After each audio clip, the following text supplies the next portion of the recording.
आज हम लोग चर्चा करते हैं धान की फसल में नाइट्रोजन यानी यूरिया प्रबंधन और क्लाइमेट चेंज से क्या संबंध है। देखिए, नाइट्रोजन जो आप सब जानते हो कि पौधे में के लिए बहुत आवश्यक, क्योंकि ये amino acid, protein, nucleic acid, chlorophyll, enzymes, hormone सबका एक कंपोनेंट है। तो जब कंपोनेंट है तो वाइटल है, पौधे के लिए वाइटल है, तो ये मिलना ही चाहिए पौधे को नाइट्रोजन। धान की फसल में अगर नाइट्रोजन की कमी पड़ जाए तो क्या होता है, आप देखेंगे तो उसकी पत्तियाँ पतली हो जाती है, छोटी हो जाती है, और उसका रंग देखिए तो लेमन येलो कलर का हो जाता है, लेमन येलो ग्रीनिश कलर का हो जाता है। पौधे की बढ़वार छोटी स्टंटेड रह जाता है। टिलरिंग जो उसके नीचे से बहुत सारे टिलर्स निकलते हैं वो कम हो जाता है।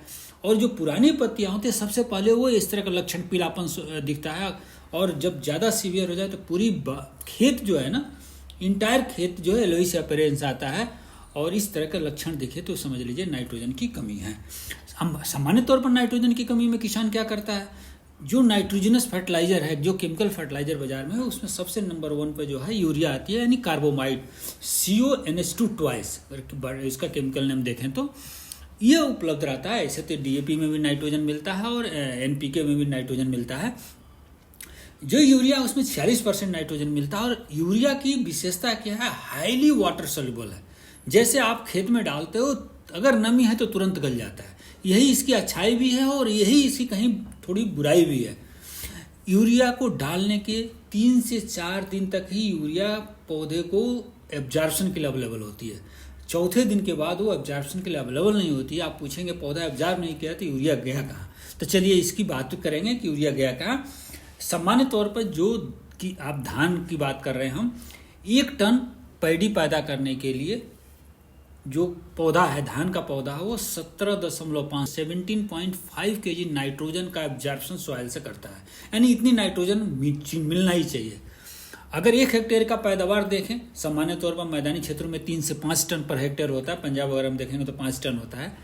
तो जब 3 टन प्रोडक्शन है तो यानी 52.5 kg नाइट्रोजन चाहिए। जब 5 टन प्रोडक्शन है तो 87.5 kg नाइट्रोजन चाहिए सॉइल में, जिसको एब्जॉर्ब करता है। यानी अगर इसे यूरिया के भाषा में समझें तो करीब 114 से 191 kg यूरिया, बोरे के रूप में समझें 2.5 बैग से लेकर करीब 4 बैग के आसपास यूरिया चाहिए, 4-4.5 बैग चाहिए। लेकिन वास्तविकता ये नहीं है। वास्तविकता यह है कि ये जितनी यूरिया का रिक्वायरमेंट निकली है 114 से 191 kg, किसान को इससे 2 गुना से लेकर 3 गुना अप्लाई ही करना पड़ता है। अगर इतनी नाइट्रोजन आपको देना है तो 114 के दुगुना या 191 के दुगुना या 3 गुना। आप पूछेंगे ऐसा क्यों, जब यूरिया का रियल नाइट्रोजन एब्जॉर्प्शन इतना है तो 2 गुना से 3 गुना यानी लागत को 3 गुना बढ़ा देना, या इतनी ज़्यादा फर्टिलाइजर यूरिया क्यों डालना पड़ता है किसान को।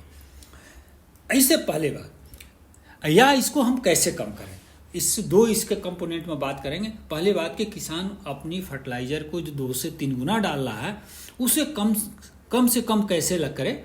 देखिए, एक जो है rice research institute Cuttack Orissa में, ICR का इंस्टीट्यूट है, बहुत पुराना इंस्टीट्यूट है, यह अग्रणी संस्थान है। इसने एक customise leaf colour chart develop किया है। जो इस कलर चार्ट को सिर्फ ये 100 रुपये के आसपास है, 100 से 150 रुपये के बीच के में लीफ कलर चार्ट है।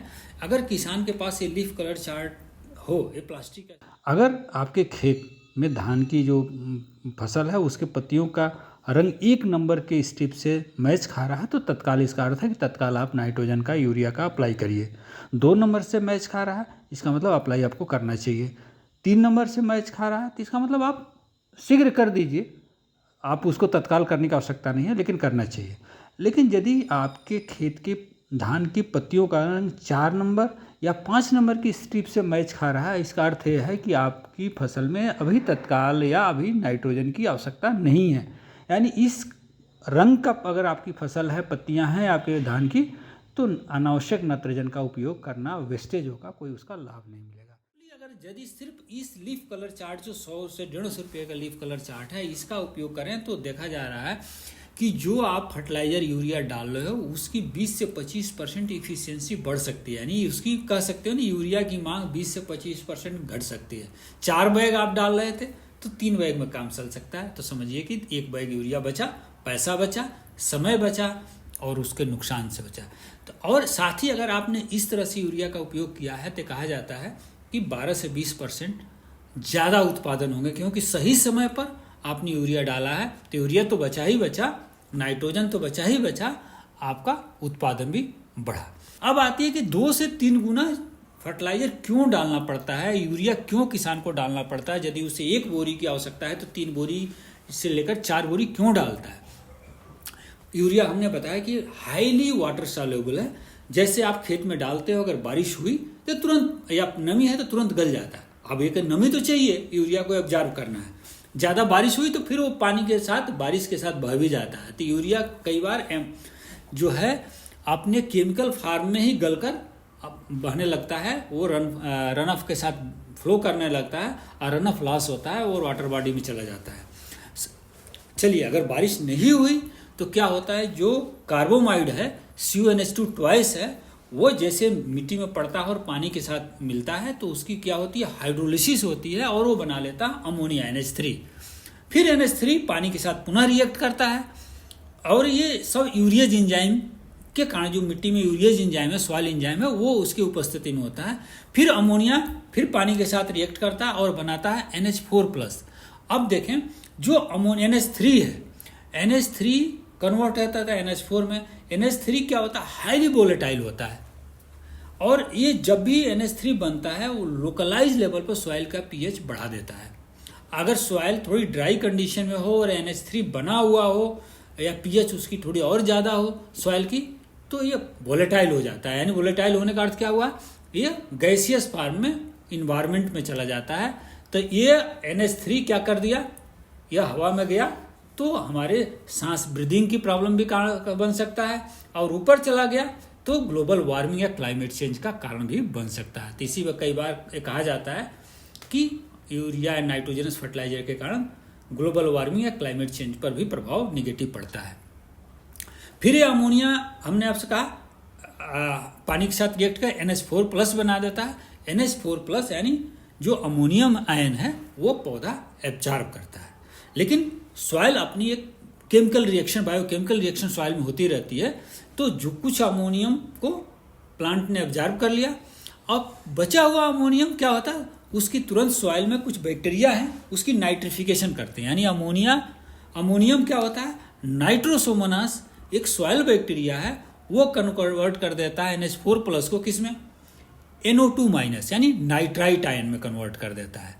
और ये जो नाइट्राइट आयन है, इस पर रिएक्शन जो हमारा एक और सॉइल बैक्टीरिया है नाइट्रोबैक्टर, वो NO2 को, नाइट्राइट को NO3 नाइट्रेट आयन में कन्वर्ट कर देते हैं।